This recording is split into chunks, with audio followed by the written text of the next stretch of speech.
John North here. I'm CEO and founder of Evolvepreneur and your host for the virtual summit today. Our session is called How to Become a Thought Leader on LinkedIn with my very special guest, ChrisJReed. Chris, who lives in Singapore, is a #1 best-selling author, a popular public speaker, and has maintained his status as one of the world's most viewed LinkedIn profiles. He's also an official LinkedIn Power profile. Chris is the founder and global CEO of Black Marketing, which is a global marketing consultancy specialising in enabling LinkedIn for C-suite executives and entrepreneurs across the world. Chris has taken the company Black Marketing from one person in one country in 2014 to over 35 people in more than 12 countries in 2016. Chris possesses over 25 years of senior marketing business experience in leading digital, mobile and social loyalty and partnership brand marketing agencies in Europe and Asia Pacific, as well as being CMO for the global B2C social media brands in both London and Singapore. In LinkedIn, he currently has over 50,000 followers, hundreds of recommendations, and is one of the top 100 most influential LinkedIn bloggers. And in addition, he's one of the top social sellers in APAC. If you're an All Pass Access member, we'll provide you the transcripts and speaker action guide below, and you can upgrade any time to get access to those.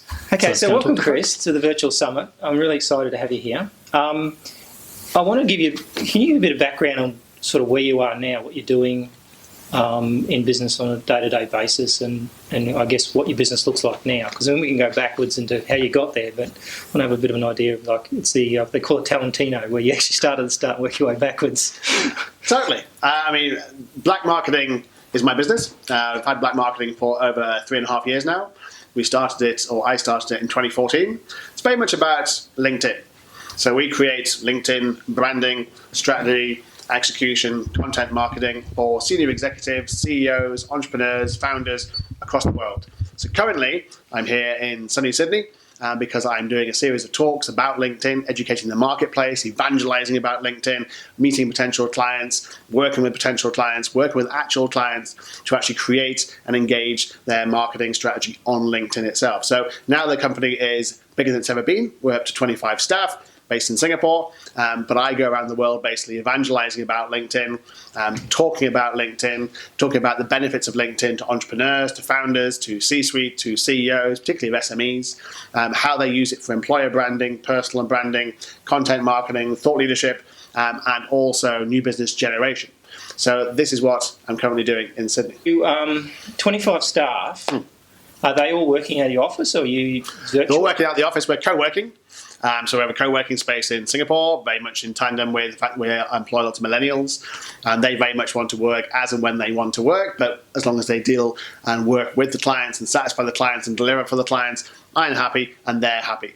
We do outsource some of our blogging because the very nature of what we do in terms of blogging, we can't possibly have all the expertise in-house. So we outsource to the UK, we outsource to America, we outsource to Australia, we outsource to various different people around the world who are experts in particular areas. Because thought leadership is probably one of the hardest things we do in terms of we have to get into your mindset, we have to get into your thought process, we have to get into where your business is going, where your brand is going. We have to research that quite thoroughly, but we also have to write it in such a way that you're happy with it and people believe it's you. People can read it on LinkedIn and think, that is what John said. John thinks that. And then basically you can have to answer if somebody asks a question as a result of what content you put out there in terms of the blogging, in terms of the curated content. So it's very, very important we get that right. But we basically have 25 people in Singapore who deliver for you on LinkedIn. Okay. So do you think you could have done this business 10 years ago? No.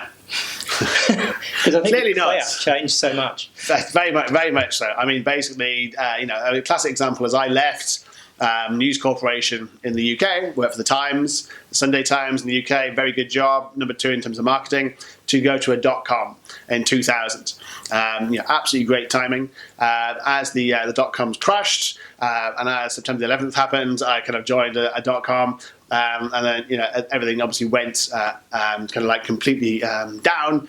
But it was a fantastic lesson in terms of what could have been, because basically we looked at effectively a Facebook for fans called Rivals.net, Rivals.com in the States. And it's very much about using content, having discussions, talking to your friends, talking to your rivals, and trying to do video content. You try and do video content in 2000 when basically the internet speeds were terrible and people didn't really get video at all. So it was too early. It was way too early, but it was an amazing experience in terms of how you market a brand, how you market a .com brand, and the lessons learned in terms of the business model, and in terms of the revenue streams, and in terms of the kind of like putting the commercials together. So you could not have done this 10 years ago, and I would say you couldn't really do it 5 years ago. I mean, I came to Asia 8 years ago, and there was only 10 million people on LinkedIn. So I was using it then. I was one of the few people to actually using it for things like sales and thought leadership then, and that's why I was winning awards, because I was way above other people doing it, and people were certainly cutting on to LinkedIn. Now there's 110 million people in Asia, led by the growth in places like India and China and Indonesia, places like Australia already saturated. So it's very much of the time now. Internet speeds are fantastic, mobile phone coverage, and the apps, for example, allow people to use something like LinkedIn, the LinkedIn app, on a regular basis. So it becomes more intrinsic, it becomes more kind of easy to use. While you wait for having a cup of coffee, waiting for a mate in a taxi, on the MRT, on the MTR, you're using it on a regular basis because it becomes more natural. It's more instinctive than it ever was before. So where do you think it is now? Like, let's say LinkedIn, in terms of because every business has its scale in terms of lifestyle cycle, and now obviously Microsoft's bought it, so they obviously see an opportunity with LinkedIn. But where do you think it's sitting? Is it in the youth stage? Is it in maturity? What do you think LinkedIn? No, I think it's very much a middle age. It's that middle age one now where it can go two ways. It can either, it can either go the way of Nokia when Microsoft bought that, or it can go the way precisely you never hear of it again in a year's time, or it can go very much stratospherically up. And it'll be more like an Instagram that after Facebook bought it, very much invest in it, innovate it, make it a better, more interesting, more compelling, more engaging platform, put some resource behind it so it's more stable, put some resource behind it so it's more functional and more user-friendly, and actually take it to the next level, because that's presumably why LinkedIn sold to Microsoft, because they need that cash injection they were never going to get by themselves. So it enables them now to actually have that basis and that foundation to actually strike forwards and go to the billion users, where they're currently the 500 million users. Because the interesting thing is that Facebook built their market off email. So you do anything in Facebook, and I know you don't know much about Facebook, so you avoid Facebook. But the reality is, they built it off the concept of when someone makes a comment or something in Facebook, you get an email about it. So Facebook in itself is an email marketing company. What I noticed in the last couple of days, which is when I actually put a comment in against one of your posts, is I got an email to say that you said something. Now, I'm 100% sure that wasn't happening a week ago. It was. LinkedIn have always done that. Because I've never got alerts before. Really, I have. I've always got that. I mean, literally, I have a separate folder for my LinkedIn alerts. I get thousands every single day. So, LinkedIn have always been done. They basically copied Facebook. Everyone's got the same. Twitter, LinkedIn, Facebook, they all have it. You make a comment, someone mentions you, you get an email immediately saying this person's mentioned you. I get one, someone accepts it, you get an email. Someone comments, you get an email. Someone mentions you, you get an email. You mention the news, you get an email. And some of the target lists come up, and they've actually now announced it or published it on LinkedIn, you get an email. So yeah, I'd agree. LinkedIn is even more of an email company, I would suggest, than Facebook. And I know they got themselves in trouble a few years ago when they actually were inviting people out. So that was a different way. This is very much something happens on the platform and then they tell you about it. That was very much a question of they accessed your database to basically invite people. That's where you'd end up getting your mum and your granddad and your aunt and that kind of thing on LinkedIn. You don't want those people on LinkedIn, so they basically got told off of that. Yeah, and I think that's what you got to bear in mind if you start emailing people. You pay the price, right? Totally. So. Do you, I guess when you first started in business, and this is something a lot of people do, and it's very about the strategy of it, did you take on everybody? Did you anybody actually had a pulse? Or did you have a very clear idea in your head who you should be dealing with?